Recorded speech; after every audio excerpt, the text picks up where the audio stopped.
The Zimbabwe Republic Police has dismissed as false claims circulating on social media that Paul Tungwarara is under criminal investigation, insisting that no probe has been opened against him. Sarabina mashoko kuda panguva inozeta rapg defender Chigananda amid ZANU-PF factional tensions.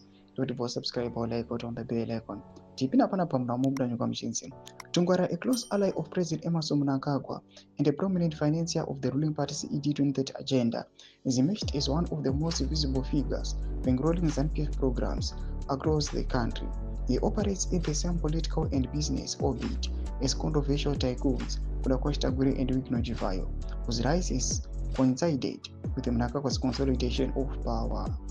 His growing influence has placed him at the center of internal party dynamics, particularly after ZANU-PF leaders in Manicaland recently recommended his co-option into the party's powerful Central Committee.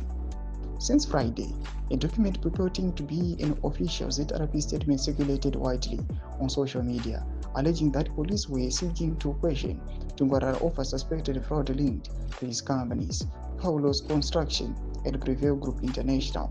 However, on Saturday, 13 December, ZRP National Spokesperson Commissioner Paul Nyati categorically denied the authenticity of the statement, describing it as fabricated and malicious.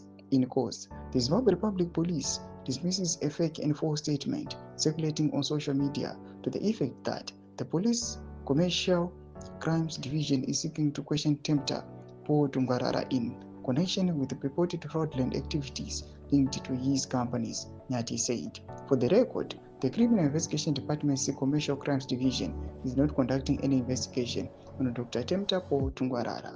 Nyati further warned that individuals abusing artificial intelligence technology to generate false official statements would be pursued once identified, adding that the law would take its course without fear or favor.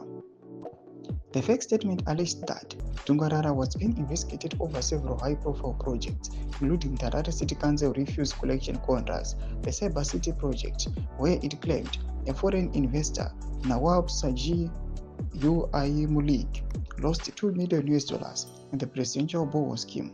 Police have flatly rejected all these claims. These